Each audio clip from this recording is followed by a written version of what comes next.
अच्छे दिन आ गए इनके अडानी बंदों के, अच्छे दिन आ गए मोदियों के, अच्छे दिन आ गए गुजरातियों के, अच्छे दिन आ गए बड़े बड़े उद्यमों के, करोड़पतियों के। गरीब जनता के अच्छे दिन नहीं आए। सिलेंडर कितने का था पहले? कितने का था? 400 रुपए का था। अब कितने का है? अब कितने का है? 1100 कुछ रुपए का। अभी तक तो इन्होंने रेट नहीं घटाए। अब जब इनका इलेक्शन आया तो ये बजट कहाँ से पास कर लिया जो घटाती हो रही है, जिससे हम बर्बाद हो रहे हैं। उन चीजों को बैन करे ना, बैन क्यों नहीं कर रही है? क्योंकि वो चाह रही है हम बर्बाद हो, वो चाह रही है हम बर्बाद हो। ये कहलिए ना, शुगर कम हो जाता है, मूत्र पियो सारी बीमारी खत्म हो जाती है, वैक्सीन की जरूरत नहीं है। ये तो कह रहे गोबर खाओ मूत्र पियो तो विश्वगुरु बन जाएंगे। ऐसा विश्वगुरु हमें तो बनना नहीं। महंगाई अगर बढ़ती है तो देश का कर्जा घटना चाहिए, बढ़ना चाहिए। जो कर्जा पहले 55 लाख करोड़ का था 1,55,000 करोड़ हो गया। सारे देश के संसाधन बेचने के बाद पेट्रोल सस्ता खरीदे महंगा बेचते हैं तो हमें फिर भी आरबीआई के 2,44,000 करोड़ रुपए गुल्लक फोड़ दी इन्होंने। आरबीआई की रिजर्व झटका तो लगने वाला। मोदी झोला उठाने का टाइम आ गया है। झोला उठाएंगे चल देंगे, अब ये टाइम आ गया है। क्यों लगता है झोला उठा के चले जाएंगे? क्योंकि मोदी जी ने जो वादे करे थे एक भी पूरा नहीं करा।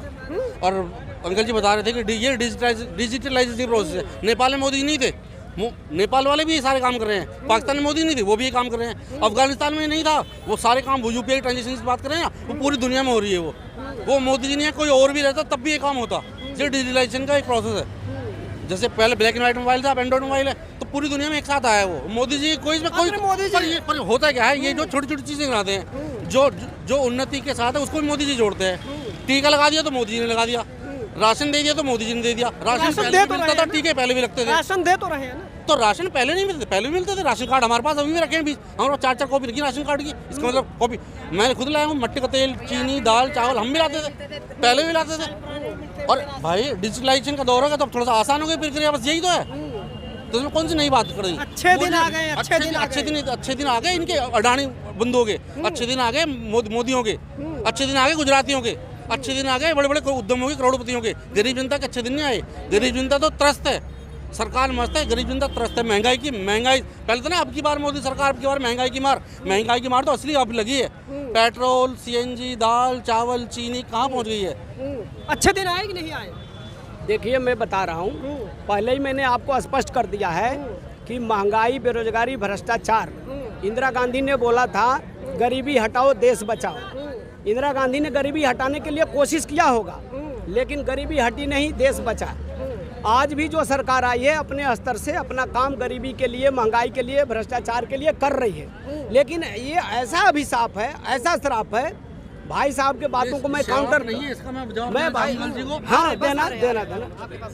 ये ऐसी चीज है कि हमारे रोजगार के संसाधन सीमित हैं, हमारे रोजगार के संसाधन सीमित हैं और हमारी जनसंख्या रोजगार पाने वाले अनलिमिटेड है। सवाल ये उठता है कि जो वैकेंसियां हैं उन्हें तो निकालिए। जो वैकेंसियां हमारे पास है, सरकार में वैकेंसियां थी कि नहीं थी, उन्होंने निकाला। अभी उनका क्या राजनीतिक मैटर है?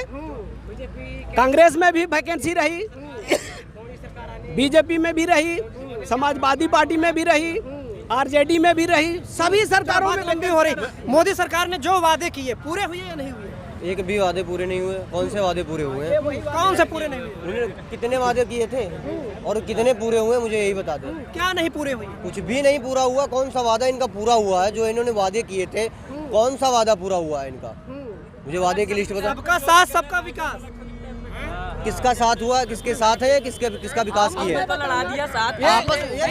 महंगाई बढ़ती है तो महंगाई अगर बढ़ती है तो देश का कर्जा घटना चाहिए, बढ़ना चाहिए।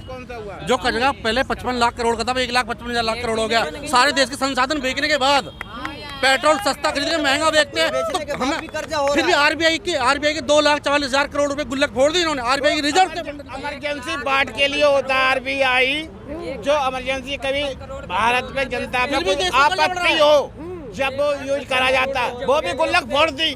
बताओ तो मतलब मोदी नया भारत बन रहा है कह रहे हैं। नया कहाँ बन रहा है? कहाँ बन गया भैया? देखें कहाँ पर मिल रहा है नया भारत? ये तो पुराना ही है, नया कहाँ बन गया ये बताओ ना।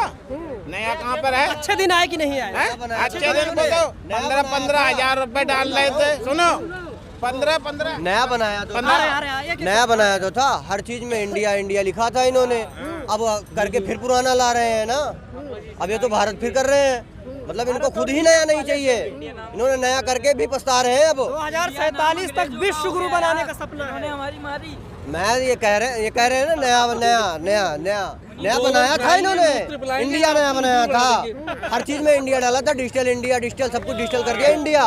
गोबर खाओगे, मूत्र पियोगे, विश्व गुरु बन जाओगे। ये क्या बातें कर रहे हो? यही बात कर रहा हूँ मैं, ये लोग यही चाहते हैं, सरकार तो यही चाहती है ना। गोबर लगाओ, बीपी कम हो जाता है, गोबर खाओ, बीपी शुगर कम हो जाता है, मूत्र पियो, सारी बीमारी खत्म हो जाती है, वैक्सीन की जरूरत ही नहीं है।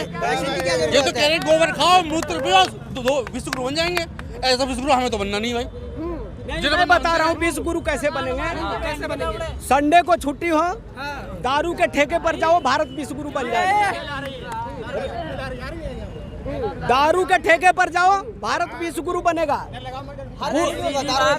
भाई आप बोलते थे तो हम नहीं बोले ना, आप बोल रहे थे तो हम नहीं बोले। भारत विश्व गुरु बनेगा, नहीं बोल लूंगा तब। भारत विश्व गुरु बनेगा जब इस देश का नौजवान रोजगार वाला हो, तो बेरोजगार वाला हो तो दारू के ठेके पर जाए, घर में बच्चे को इलाज का पैसा ना हो, बीबी बीमार हो, स्कूल का फीस न जा रहा हो। पूरा देश सुन लो, पूरा देश दारू पी रहा है। आप बीच में सुन लो। दारू के ठेके पर जाओ, भारत विश्व गुरु बनेगा। दिन में 2 गुटखा खाते हो, 25 गुटखा खाओ, भारत विश्व गुरु बन जाएगा। हाँ, तो विश्व गुरु की राह पर है या नहीं है? हाँ कह तो रहे, दारू के ठेके पर जाओ, भारत विश्व गुरु बनेगा। 2 गुटखा खाते हैं यहाँ के नौजवान, क्योंकि कांग्रेस तो दारू पीने नहीं देती थी।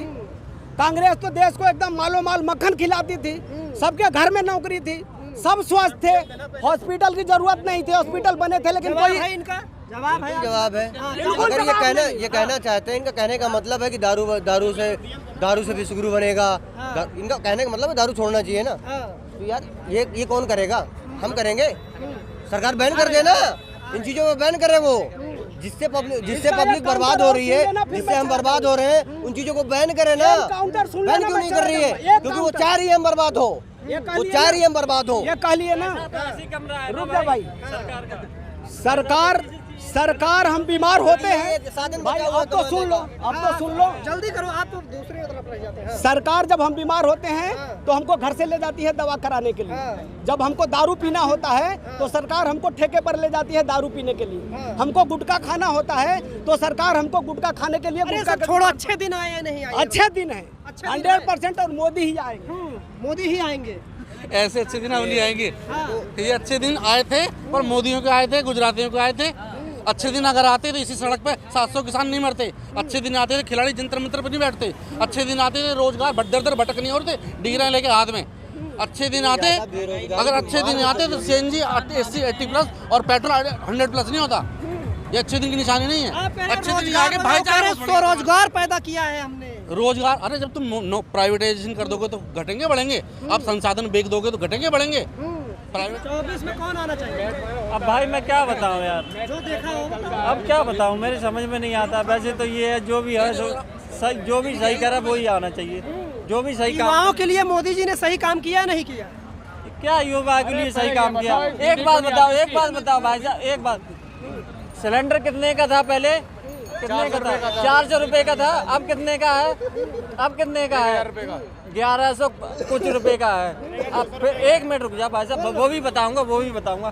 तो इसमें कितना घटे? अभी जो बीच में जब इलेक्शन आया, अभी क्या ज़्यादा 1-2 महीना हुआ होगा, तो उसके बाद कराया उन्होंने 900 रुपए का। जो भी कराया, सही बोल रहा हूँ ना गलत बोल रहा हूँ?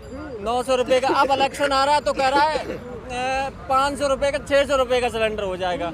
यही बोले हैं ना, मैं सारा देखता हूँ जो भी है। बहुत सारे लोग कहते हैं देश हित के लिए महंगाई सह लेंगे। अरे क्या महंगाई सह लेंगे भाई? क्या महंगाई तुम सह लोगे? बोलो हम सह लेंगे, बोलो। जब 2 जने, फिर तो कोई बचेगा ही नहीं ना यहाँ पे, सब ऐसी खाली चले जाएंगे अपने वहाँ पे। देश बचा रहेगा, देश के आदमी साफ हो जाएंगे। अब अगर सिलेंडर 100 रुपए का कर देंगे ना, और पेट्रोल 2 रुपए लीटर कर देंगे, मोदी जब भी नहीं आने वाले। अब जब भी नहीं आने वाले। मैं मोदी सरकार से कहना चाहता हूँ, अभी तक तो इन्होंने रेट किसी चीज के घटाए नहीं। 200 रुपए सिलेंडर नहीं, अब मैं वही उसी मुद्दे पे हूँ। अभी तक तो इन्होंने रेट नहीं घटाए। अब जब इनका इलेक्शन आया तो ये बजट कहाँ से पास कर लिया जो घटा दिए? मतलब इसके लिए इनका बजट पास हो गया, इनका बजट हो गया कि अब मैं सस्ता कर सकता हूँ, सस्ता कर दूँ, मतलब सस्ता कर दूँ। अभी तक इनको पहले नहीं पता लगता था कि ये महंगा है। अब महंगा पता लग रहा है, जब इलेक्शन आ गया तो इनको महंगा लग रहा है।